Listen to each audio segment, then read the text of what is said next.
que tu vas suivre. J'ai une voie que tu vas suivre. Je te montrerai ça.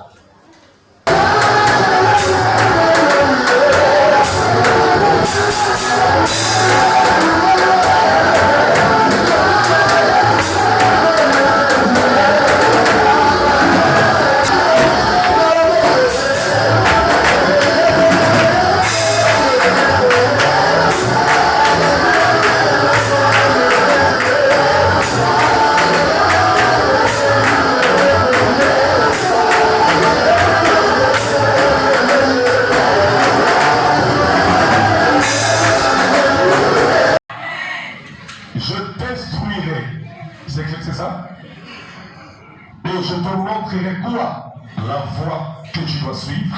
Je te conseillerai. Dis Seigneur, conseille-moi. Et j'aurai quoi? Le regard sur toi. J'aurai le regard sur toi. Deuxième texte, c'est là où nous sommes ce matin. 1 Roi 17, verset 7 à 16. Nous allons lire ensemble. Je vais lire pour que toi qu'on puisse arriver à perdre le temps. Nous lisons dans Jésus-Christ.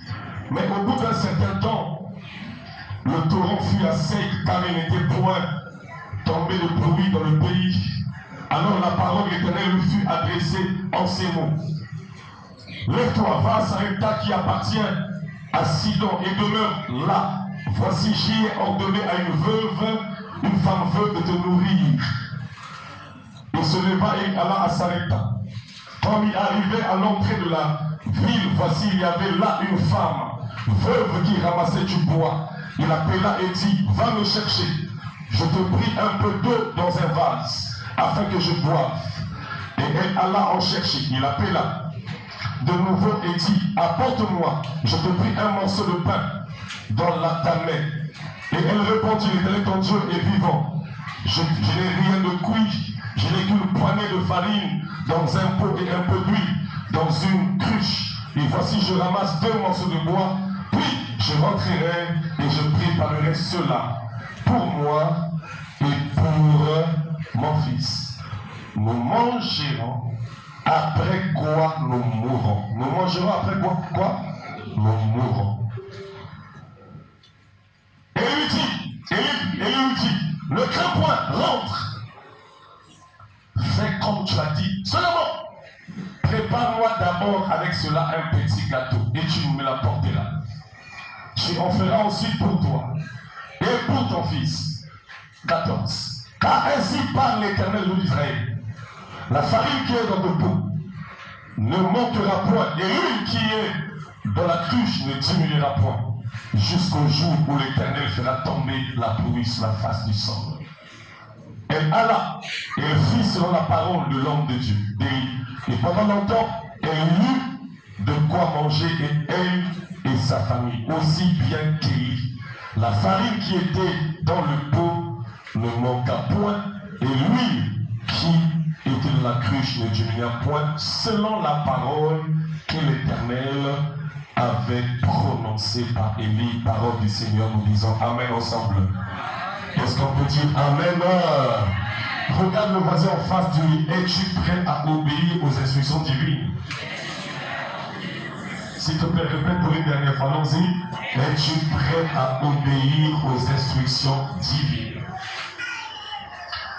J'avais dit dimanche, on a sifflé, on m'a dit commencer 5 instructions.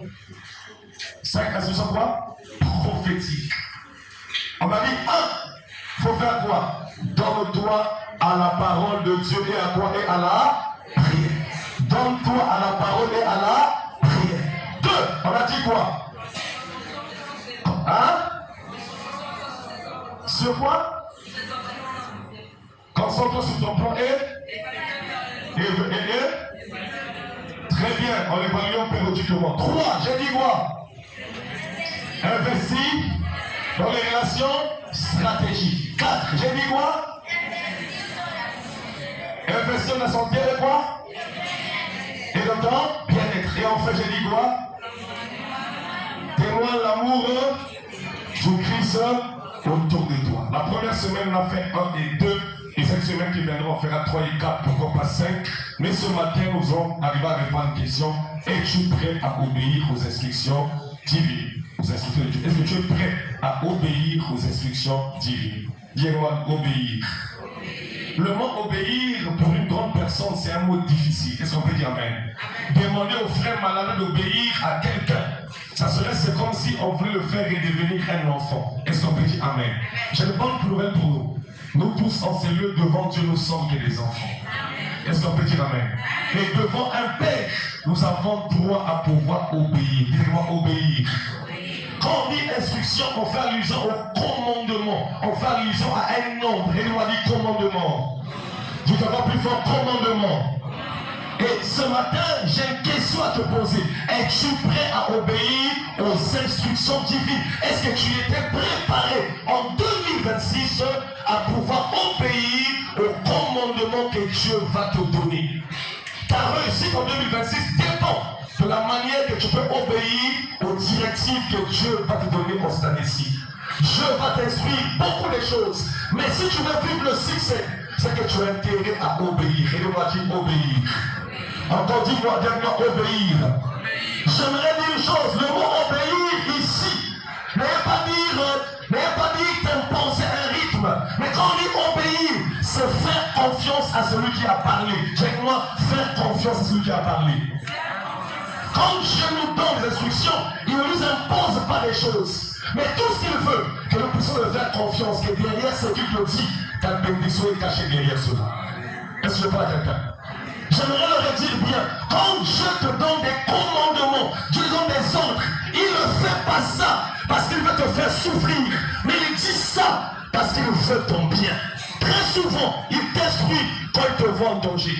Très souvent, il t'instruit quand il te voit que tu es prêt à pouvoir chavirer. Voilà pourquoi il donne des instructions. Et ce matin, j'aimerais te dire, es-tu prêt à obéir? Voilà pourquoi j'aimerais que le mot obéir ne soit pas comme une imposition. Est-ce que tu es capable de faire confiance à Dieu quand il va te parler en 2026? Est-ce que tu es prêt à nous faire confiance quand il te parlera? Frères et sœurs, ta réussite en 2026 dépend de la confiance que tu peux faire à Dieu pendant qu'il va te parler. C'est ça que j'ai appelé obéissance. Et moi dit obéissance. Encore plus fort, obéissance. Le psaume 32, verset 8 que nous avons utilisé, ça fait déjà près d'une semaine, dit ceci, je t'instruirai. Dis-moi, je t'instruirai. Il dit, je t'instruirai et je te montrerai la voie que tu dois suivre. Je vais t'instruire pour te montrer la voie que tu vas suivre. Frères et sœurs, chaque jour tu es exposé à un choix. Mais si tu veux réussir, il faut que Dieu puisse arriver à t'aider. Chaque jour, je suis exposé à faire un choix entre le bien et le mal, entre ce qui est vrai et ce qui est faux. Mais sans Dieu, tu feras beaucoup d'erreurs. Avec Dieu, je te mettrai à l'abri. Est-ce qu'on peut dire amen? Il dit, je te montrerai la voie que tu vas suivre. J'ai une voie que tu vas suivre. Je te montrerai ça. Et ce qui est bien, il dit une chose qui est capitale. Suis encore. Je te conseillerai. De temps à autre, c'est moi qui serai ton conseiller. Frère, si Dieu te conseille, comment tu peux échouer? Si Dieu peut arriver à te conseiller par rapport à la voie que tu vas prendre, comment pourrais-tu échouer?